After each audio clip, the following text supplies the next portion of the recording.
एक गुरु का शिष्य बहुत गहन ध्यान कर रहा था, लेकिन उसका ध्यान केंद्रित नहीं हो रहा था। उनका मन सदैव विचारों से भरा रहता था। उसने अपने दिमाग को खाली करने की बहुत कोशिश की, लेकिन उसकी सारी कोशिशें नाकाम रहीं। अंत में जब वह सब कुछ कर चुका, तब वह अपने गुरु के पास गया और बोला, गुरुदेव, मेरा मन हमेशा विचारों से भरा रहता है।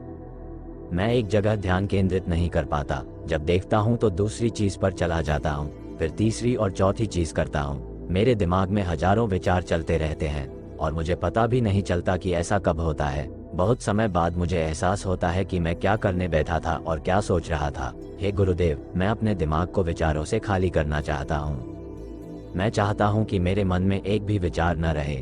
जब चाहूँ तभी विचार उठना चाहिए। गुरु ने कहा कि किसी भी समस्या का समाधान तभी होता है जब हम समस्या की जड़ तक पहुँचते हैं, समस्या को ठीक से समझते हैं और जानते हैं। क्या आपने उस मन को भी जाना है जिसे आप खाली करना चाहते हैं? शिष्य ने कहा, गुरुदेव, मैंने मन को जानने की बहुत कोशिश की है, लेकिन जितना इसके बारे में जानता हूँ, यह उतना ही रहस्यमय होता जाता है।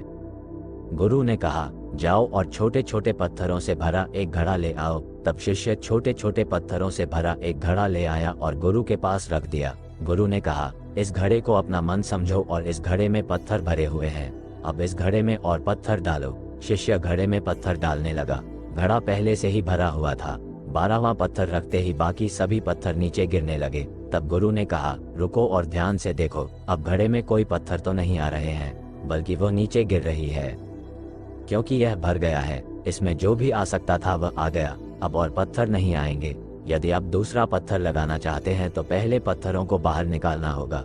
शिष्य ने तुरंत कहा, गुरुदेव, मैं समझ गया कि आप क्या कहना चाहते हैं, कि हमें अपने दिमाग को विचारों से खाली कर लेना चाहिए। गुरु मुस्कुराए और गुरु ने कहा, पहले पूरी बात समझो और फिर दिमाग को खाली करो। गुरु ने कहा कि हमारा मन इस घड़े के बिल्कुल विपरीत है। तुम घड़े को पत्थरों से तो भर सकते हो, लेकिन मन को विचारों से नहीं भर पाओगे। मन हमेशा खाली रहता है। शिष्य ने कहा, गुरुदेव, मुझे कुछ समझ नहीं आ रहा है। अगर दिमाग हमेशा खाली रहता है तो हम उसे खाली करने की कोशिश क्यों करते रहते हैं? इसकी क्या जरूरत है?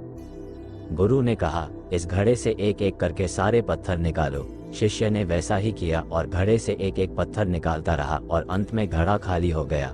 गुरु ने कहा, देखो, तुमने एक एक पत्थर निकाला, ये घड़ा खाली हो गया है। अब आप इस घड़े में कोई भी पत्थर डाल सकते हैं, दूसरा पत्थर डाल सकते हैं या फिर वही पत्थर दोबारा डाल सकते हैं। आप इसे आधा भर सकते हैं या फिर पूरा भर सकते हैं। शिष्य ने कहा, गुरुदेव, मैं भी ऐसा ही हूँ। मैं बता रहा हूँ कि मन को खाली करना है। ये तो पत्थर हैं, इन्हें आसानी से निकाला जा सकता है और घड़ा खाली किया जा सकता है, लेकिन मैं अपने मन को कैसे खाली करूं?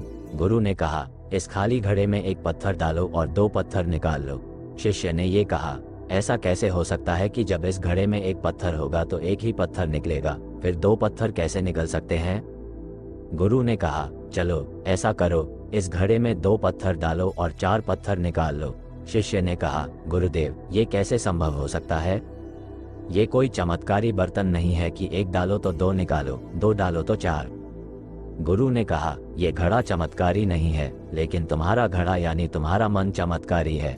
यदि आप इसमें एक विचार निकालेंगे तो इसके पीछे 2 विचार होंगे। जब आप उन 2 विचारों को पकड़ते हैं तो उनके पीछे 4 विचार उभर आते हैं और वह खाली नहीं रहता। यह मन का भ्रम है कि सब कुछ है लेकिन कुछ भी नहीं है। शिष्य ने कहा, गुरुदेव, आप जो कह रहे हैं वह मैं समझ गया, लेकिन क्या मैं हमेशा अपने विचारों के जाल में फंसा रहूंगा? क्या मन के भ्रम से बाहर निकलने का कोई रास्ता है? बिल्कुल नहीं। और जब आप उन 4 विचारों को पकड़ते हैं तो उनके पीछे 16 विचार उभरते हैं और ऐसा करने से विचारों की एक लंबी श्रृंखला बन जाती है और आप कहीं नहीं रुकते, एक के बाद दूसरे विचार को पकड़ते चले जाते हैं। ये मिट्टी का घड़ा पत्थरों के घड़े के समान है, भरा रहेगा, लेकिन आपका मन कभी नहीं भरता, वह हमेशा खाली ही रहता है। हमारा दिमाग भी एक विचार के बाद हमारे लिए हजारों विकल्प खोल देता है और हम एक मुख्य विचार को छोड़कर उन हजारों विकल्पों में फंस जाते हैं। शिष्य ने कहा, मैं आपकी बात अच्छी तरह समझ गया हूँ, लेकिन अब मुझे क्या करना चाहिए? मेरा मार्गदर्शन करें। गुरु ने कहा, मन के जाल में मत उलझो, मन को खाली करने की कोशिश मत करो, अपना ध्यान इकट्ठा करो, एकाग्रता लाओ, जो भी कर रहे हो उसे अंतिम मानकर करो। ऐसे करो कि बाद में इसमें आपको कुछ भी करने की जरूरत नहीं है। और जब आप किसी दूसरे विचार पर काम करते हैं तो बस उसी पर काम करें, कोई दूसरा विचार नहीं। मन के भ्रम से बाहर निकलना इतना आसान नहीं है, लेकिन अभ्यास सब कुछ कर सकता है। शिष्य ने कहा, गुरुदेव, मैं भी ऐसा ही करूंगा। ये समझाने के लिए आपका बहुत बहुत धन्यवाद। हम सभी अपने दिमाग को खाली करने की कोशिश करते हैं, मन में उठते बैठते विचारों से परेशान रहते हैं। हम चाहते हैं कि ये विचार कहीं चले जाएं और हम शांत हो जाते हैं, लेकिन जितना हम इन विचारों से दूर भागते हैं, हम विचारों का उपयोग करते हैं कि वे हमें शांत करते हैं, और वे आपके उन्हीं विचारों से जुड़े होते हैं जिन्हें आप छोड़ना चाहते हैं। इसलिए ये विचार इतनी शक्तिशाली हैं। जब आप सोचना ही नहीं चाहते तो आप शांत रह सकते हैं। ये तभी संभव है जब आप शांत रहने की कोशिश करना बंद कर दें और अपनी समस्या को हल करने पर ध्यान दें, ध्यान केंद्रित करें और समझें कि चिंता करने से नहीं बल्कि सोचने से समाधान मिलता है। गुरु ने कहा, इस मिट्टी के बर्तन को पत्थरों से आधा भर दो। शिष्य ने वैसा ही किया। फिर गुरु ने कहा, अब इन पत्थरों में से एक पत्थर चुन लो और उस पत्थर की एक छोटी सी मूर्ति बनाकर मुझे दे दो। मैं जानता हूँ कि तुम एक अच्छे कलाकार हो। जब शिष्य ने 11वां पत्थर निकाला और उस पत्थर को तराशना शुरू किया तो उसे एहसास हुआ कि यह पत्थर अच्छा नहीं है। तो उसने घड़े से दूसरा पत्थर निकाला। उसे वह पत्थर भी पसंद नहीं आया। फिर उसने तीसरा पत्थर निकाला। उसका रंग उसे पसंद नहीं आया। फिर उसने चौथा पत्थर निकाला, लेकिन उसे इस पत्थर में एक दोष निकला। इस प्रकार उसने लगभग सभी पत्थर बाहर फेंक दिए। उसे ऐसा करते देख गुरु ने कहा, वह पत्थर जो तुमने पहली बार निकाला था, ये समझकर उसी पत्थर की खोज करो कि तुम्हारे पास कोई दूसरा पत्थर नहीं है। तब शिष्य ने उस पत्थर को ही खोजना शुरू कर दिया और उस पत्थर से उसने अपने गुरु की एक बहुत ही सुंदर मूर्ति बनाई और अपने गुरु को भेंट की और कहा, बहुत सुंदर, इस पत्थर से मूर्ति बनाई जा सकती है। मैं इसका विचार भी नहीं कर सकता था।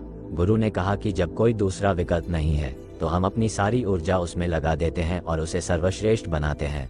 जब कोई दूसरा विकल्प है तो हम सिर्फ पत्थर चुनते रहते हैं। मान लीजिए कि मूर्ति नहीं बनाई गई है।